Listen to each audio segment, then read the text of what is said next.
سر کو روکیے، ہاں یہی امتحان ہے، اور خوف نہ رکھ رضا ذرا، تو ہے عبد مصطفیٰ، خوف نہ رکھ رضا ذرا، تو ہے عبد مصطفیٰ،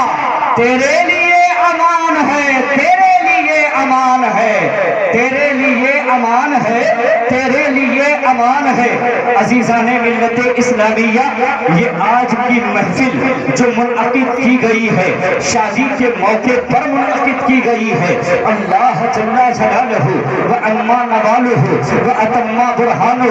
وعظم شانہ اپنی مقدس کلام قرآن مجید فرقان حمید برہان رشید میں ارشاد فرماتا ہے، وَنِكِحُ الْأَيَامَ مِنْكُمْ وَالصَّالِحِينَ مِنْ عِبَادِكُمْ وَإِمَائِكُمْ، نکاح کرو اپنوں میں ان کا جو پھر نکاح ہو، اپنے لائق کنیزوں اور باندیوں کا۔ اب ذرا غور کریں، دنیا کے اندر بے شمار قومیں آباد ہیں، انگنت مذاہب موجود ہیں، ہر شخص کے زندگی گزارنے کا اپنا معیار اور طریقہ کار ہے، ہر شخص اپنی نیک نامی و سربلندی کے لیے فکر مند ہے۔ جب ہم اس دواجی زندگی پر گفتگو کرتے ہیں تو ہمیں یہ بات سمجھ لینا ضروری ہے کہ پہلے آپ تاریخ عالم کا مطالعہ کریں۔ جب آپ تاریخ عالم کا مطالعہ کریں گے تو آپ کو معلوم ہو جائے گا کہ آقا کریم صلی اللہ علیہ وسلم کی آمد سے قبل ان عورتوں کی کیا حیثیت تھی، ان عورتوں کی کیا عزت تھی، ان عورتوں کی کیا اوقات تھی۔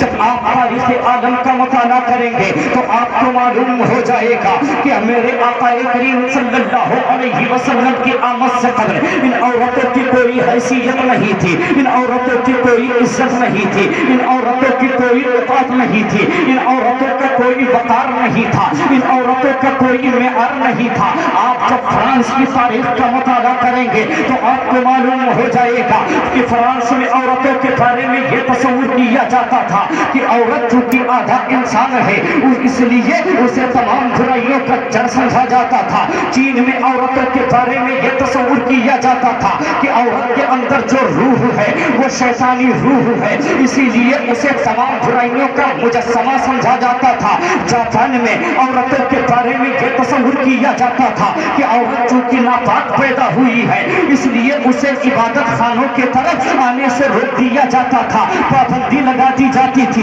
یہی بھارت کی سرزمین ہے، یہی ہندوستان کی سرزمین ہے۔ ایک قوم ایسی بھی آباد ہے کہ اگر اس کے یہاں اگر پتی کا انتقال ہو جاتا تھا تو پتنی کو ستی ہونا پڑتا تھا، یعنی اپنے آپ کو زندہ جلا کر کے خاکستر کر دینا پڑتا تھا۔ یہی تک محدود نہیں بلکہ عیسائی دھرم میں یہ تھا کہ عورتوں کو جو ہے وہ یہ سکھاتے تھے کہ وہ کنواری رہ کر کے اپنی زندگی بسر کریں، خود راہب بن کر کے اپنی زندگی بسر کیا کرتے تھے۔ آپ جزیرہ عرب کا مطالعہ کریں گے تو آپ کو معلوم ہو جائے گا کہ عرب کی سرزمین پر اگر کسی کے گھر میں بچی پیدا ہوتی تھی تو اسے زندہ درگور کر دیا جاتا تھا، اسے زندہ دفن کر دیا جاتا تھا۔ اور ایسے ہی اگر کسی کے شوہر کا انتقال ہو جاتا تھا تو اسے مکہ کے باہر ایک سنسان جگہ پر لے جا کر کے اسے ایک کال کوٹھری میں قید کر دیا جاتا تھا اور اسے دیگر ضروریات کے لیے طہارت کے لیے سامان بھی فراہم نہیں کیا جاتا تھا۔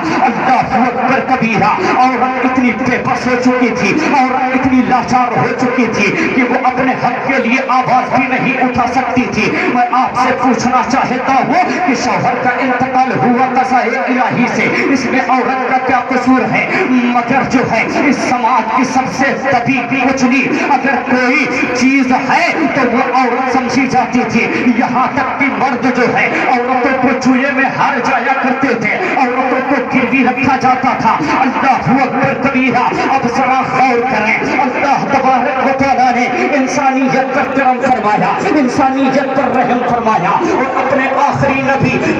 آخر الزمان خاتم پیغمبران سرور قلب و سینہ حضور رحمت مصطفیٰ روحی فدا ہو جناب محمد رسول اللہ صلی اللہ تعالیٰ علیہ وسلم کو سارے جہان کے لیے رحمت بنا کر کے بھیج دیا۔ اللہ نے قرآن عظیم میں ارشاد فرمایا وما ارسلناک الا رحمتا للعالمین، کہ اے محبوب ہم نے آپ کو سارے جہان کے لیے رحمت بنا کر کے بھیج دیا۔ یعنی کہ اللہ تبارک و تعالیٰ نے اپنے آخری نبی حضور اکرم نور مجسم سرور دو عالم صلی اللہ تعالیٰ علیہ وسلم کو ربیع النور شریف کی 12 تاریخ کو اس وقت دنیا میں مبعوث فرمایا جب رات جا رہی تھی، دن آ